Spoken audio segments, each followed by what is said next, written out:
Computer तो आप चलाते ही होंगे क्योंकि जो वीडियो अभी आप देख रहे हो वो भी किसी न किसी कंप्यूटर डिवाइस में ही देख रहे होंगे। और क्या आपको पता है, आप जो मोबाइल फ़ोन चलाते हो वो भी एक कंप्यूटर है। आप जो स्मार्ट वॉच चलाते हो वो भी एक तरह का कंप्यूटर है। आप जो टीवी देखते हैं वो भी एक कंप्यूटर है। लेकिन क्या आपको पता है कंप्यूटर काम कैसे करता है? और आपने शायद ये नहीं सोचा होगा कि कंप्यूटर को ना ही इंग्लिश आती है और ना ही हिंदी आती है। इसको बस एक ही लैंग्वेज आती है जो कि इसकी मातृभाषा है, जो कि 0 और 1। घुमा फिरा के जो भी चीज़ें हम कंप्यूटर में करते हैं, अगर हम कोई वीडियो देख रहे हैं वो भी 0 और 1 के फॉर्म में आप तक आया है।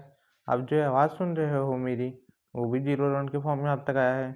उसके बाद आप कुछ टाइप करते हो, लिखते हो कंप्यूटर में, तो वो भी 0 और 1 है। कंप्यूटर उसे 0 और 1 के फॉर्म में ही समझता है। अब दुनिया में किसी के भी कंप्यूटर डिवाइस देख लीजिए, उस कंप्यूटर को सिर्फ 4 ही काम रटाए गए हैं। पहला होता है इनपुट लेना, दूसरा मेमोरी में स्टोर करना, तीसरा प्रोसेसिंग करना और चौथा आउटपुट देना।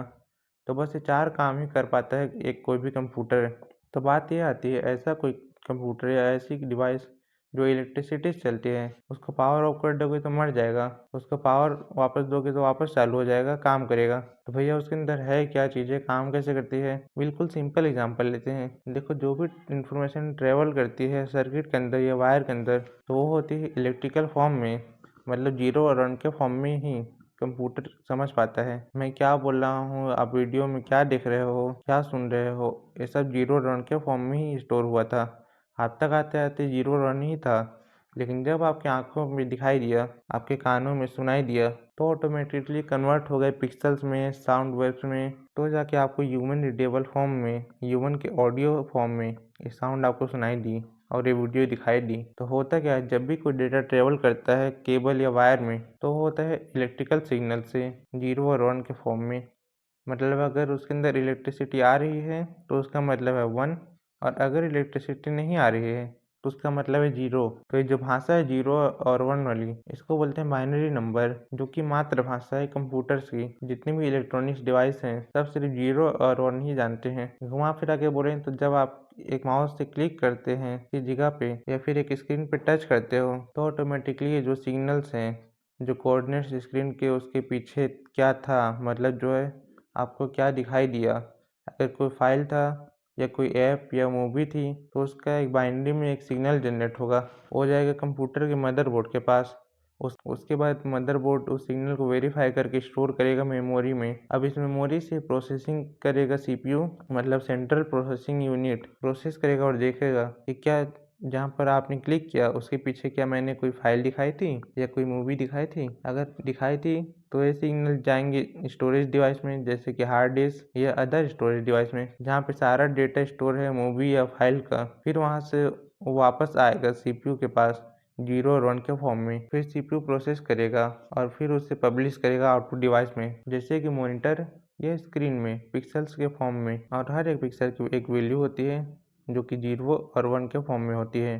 और फिर स्क्रीन या मॉनिटर उसे ऑटोमेटिकली कन्वर्ट करेगा 0 और 1 से पिक्सल के फॉर्म में, और वो मूवी या फाइल आपको दिखाई जाएगी। और इसी बीच में साउंड को भी प्रोसेस करेगा, वो भी 0 और 1 के फॉर्म में आ रहा है, तो उसे कन्वर्ट करेगा ऑडियो वेव्स में, ताकि वो ऑडियो सुनाई दे सके। और ये सारी चीज़ें इतनी फास्ट होती है, मतलब आपने क्लिक किया तो वो 0 और 1 के फॉर्म में निकला और फिर प्रोसेसिंग हुआ और वापस आउटपुट हो गया आपके लैंग्वेज में। और ये सारी चीज़ें इतनी फास्ट होती है। और ये जो सीपीयू है, इसके पास लाइन लगी हुई है इंस्ट्रक्शन की, उस बेचारे को सारे इंस्ट्रक्शंस प्रोसेस करना है और आप तक उसका आउटपुट पहुंचाना है, तो सीपीयू भरा जाएगा। तो उसको ज़रूरत होती है एक मैनेजर की, जो कि होता है ओएस, मतलब ऑपरेटिंग सिस्टम, जो कि एक कोड ही है जो कि सारे कोड्स को मैनेज करके रखता है। उसको पता है सीपीयू की कितनी पावर है, कितनी कितनी मेमोरी है और कितनी डिवाइस कनेक्टेड है कंप्यूटर से। उस हिसाब से सारे इंस्ट्रक्शन जाते हैं ओएस के पास, और ओएस की जिम्मेदारी बनती है सारी चीज़ मैनेज करने की, जो कि सॉफ्टवेयर ही है, कोड ही है, जो कि अपने सारे कोड्स को मैनेज करके रखता है और इंटरेक्शन करता है हार्डवेयर के साथ, और बताता है कि सीपीयू एक काम पहले कर ले,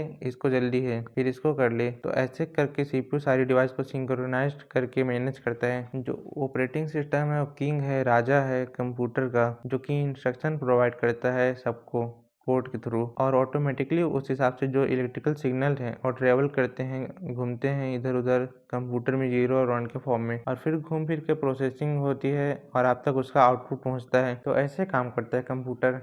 आशा करता हूँ आपको ये वीडियो पसंद आया होगा। अगर आपको वीडियो अच्छा लगे तो वीडियो लाइक करिए, वीडियो बुरा लगे तो डिसलाइक करिए। मैं मिलता हूँ अपने नए वीडियो में, तब तक के लिए जय हिंद, जय भारत।